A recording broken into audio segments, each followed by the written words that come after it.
Россия традиционно является нашим ведущим торгово-экономическим партнером и главным стратегическим союзником. За первое полугодие этого года, как вы заметили, товарооборот между Россией и Кыргызстаном вырос в 2 раза по сравнению с прошлым годом. Успешно реализуются и инвестиционные проекты при поддержке Кыргызско-Российского фонда развития. Фонд на сегодня одобрил 3200 проектов на общую сумму $440 миллионов.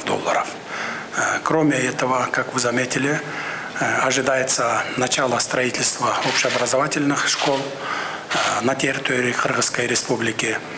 5 школ в 2023 году, то есть в следующем году, а 4 школы в 2024 году.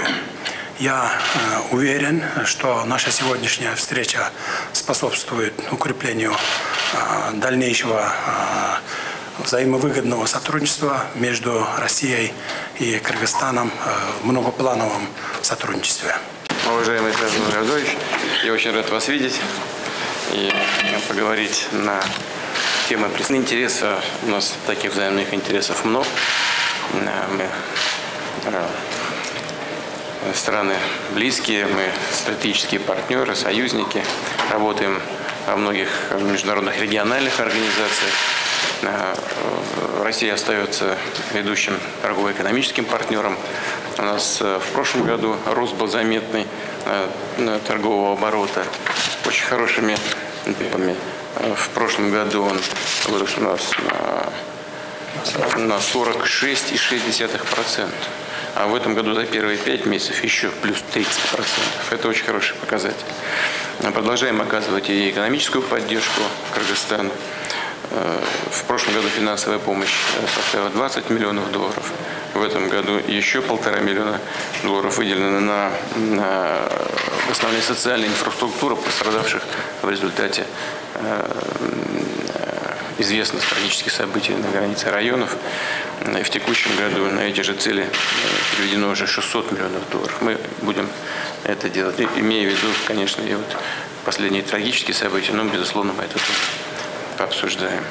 Готовы оказывать и техническое содействие в области реагирования на чрезвычайные ситуации, на стихийные бедствия. В июле подписано распоряжение правительства о поставках пожарной и вертолетной техники с выделением на эти цели из бюджета России почти $1,5 миллиарда, 1,3. Мы являемся крупнейшим поставщиком энергоресурсов в Кыргызстан. Поставки осуществляются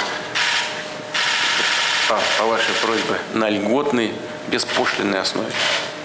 В нашем межрегиональном сотрудничестве участвует 70 регионов Российской Федерации. В июне была проведена конференция в Екатеринбурге.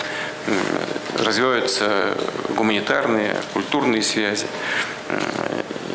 В республике 9 общеобразовательных школ с обучением на русском языке.